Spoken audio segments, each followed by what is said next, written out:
बिहार की 243 सीटों पर किसकी किस्मत चमकने वाली है, कौन मारेगा बाजी और किसे मिलेगी विपक्ष की कुर्सी, आज सब कुछ साफ हो जाएगा। बिहार विधानसभा की 243 सीटों के लिए हुए चुनाव में मतदान प्रतिशत करीब 68% रहा, जो 1991 के बाद से अब तक का सर्वोच्च स्तर है।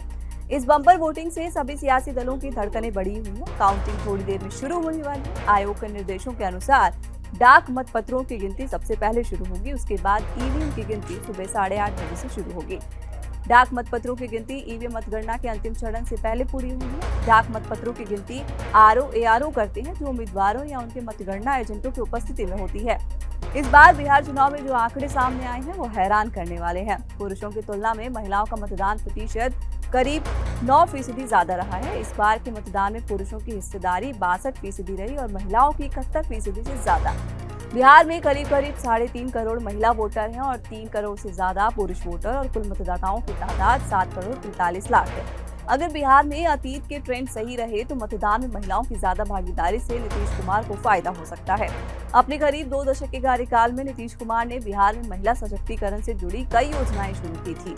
चुनाव से ठीक पहले सितंबर महीने में नीतीश कुमार ने मुख्यमंत्री महिला रोजगार योजना शुरू की और पूरे बिहार में महिलाओं के खाते में 10,000 रुपए ट्रांसफर किए थे।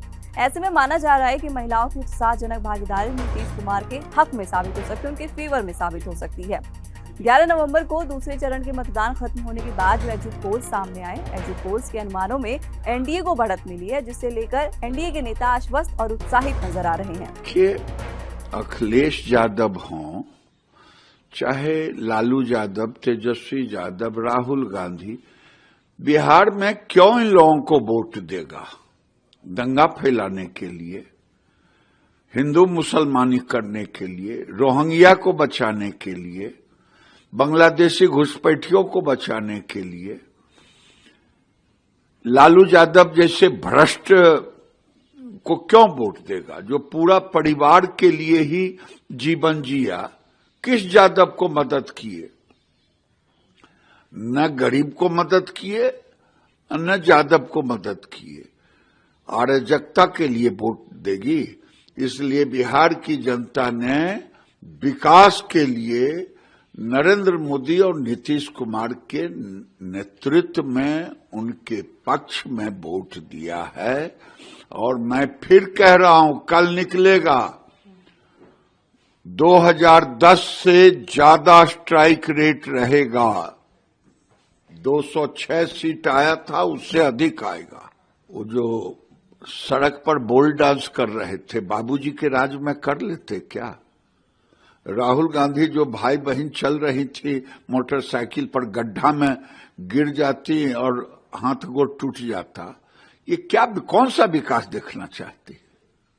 जिसको ना दिखाई दे, दिन में एक पक्षी होता है जिसको नहीं दिखाई देता है, रात में तो कम से कम देख लें। बिहार की जनता देख रही है। तेजस्वी यादव, राहुल गांधी, अखिलेश यादव को देखने की जरूरत सर्टिफिकेट की नहीं है। अमन, चैन, शांति और विकास। हालांकि महागठबंधन की तरफ से मुख्यमंत्री के उम्मीदवार तेजस्वी यादव ने एग्जिट पोल्स को नकार दिया था। तेजस्वी यादव ने कहा कि 2020 के विधानसभा चुनाव की तुलना में करीब 76 लाख ज्यादा मतदाताओं ने मतदान बदलाव के लिए किए हैं, न कि नीतीश कुमार सरकार को बचाने के लिए। तेजस्वी ने चुनाव में 85 से ज्यादा रैलियों को संबोधित किया है। तेजस्वी ने बिहार में सरकार बनने पर सभी परिवारों से एक व्यक्ति को सरकारी नौकरी देने का वादा भी किया है। अपने इसी लोक लुभावने वादे को लेकर वो बड़े आश्वस्त नजर आ रहे हैं।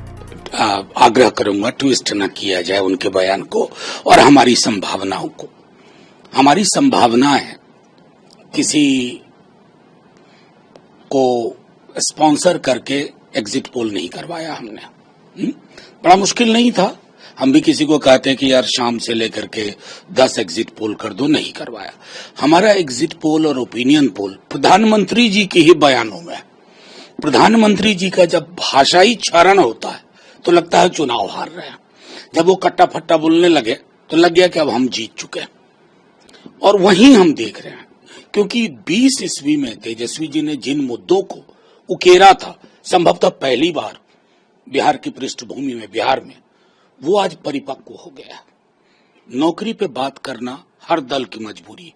पलायन, सामाजिक सुरक्षा, इन मसलों का जो सबलीकरण हुआ है, बिहार में, उसके आधार पर मैं आपसे कह रहा हूं कि सरकार हमारी ही बन रही है। जाहिर है तो हम कर क्या रहे हैं, हम तो वही उसी संदर्भ में आपके समक्ष बात रख रहे हैं। हमें 2015 याद है, 2015 में किसी ओपिनियन पोल ने और एग्जिट पोल ने हमें बढ़त तो छोड़िए, हमें तो निपटा रहे थे डबल डिजिट में। नतीजा क्या हुआ? 2020 में मार्जिनली हम पीछे रह गए। 2025 अंकगणितीय दृष्टिकोण से ही अलग वर्ष नहीं है, गुणात्मक परिवर्तन हुआ है बिहार की सोच और समझ में। उस संदर्भ में मैं आपको एक बात कहूं, हम प्रीमैच्योर कोई काम नहीं करते।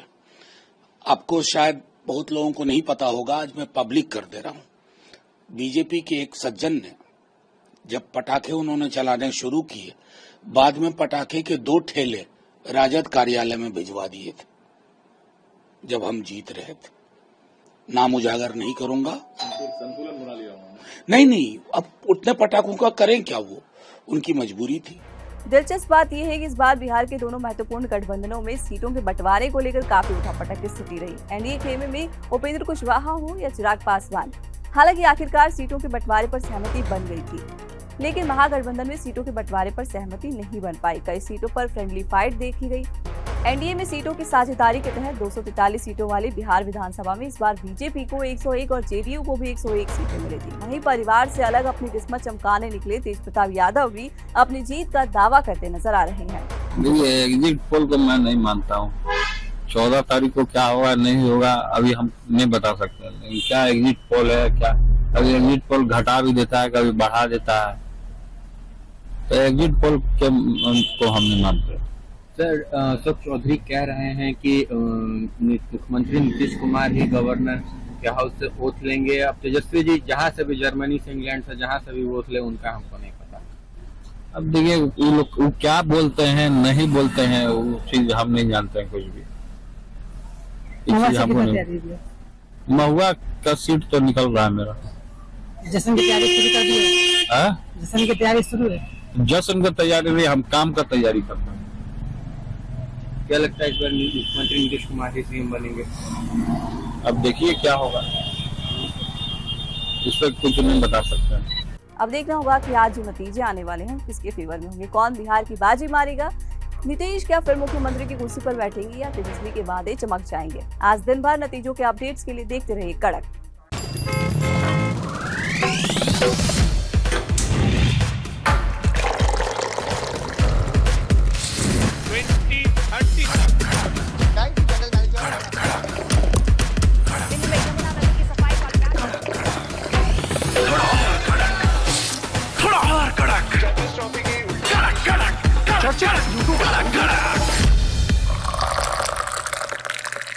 ये कड़क है।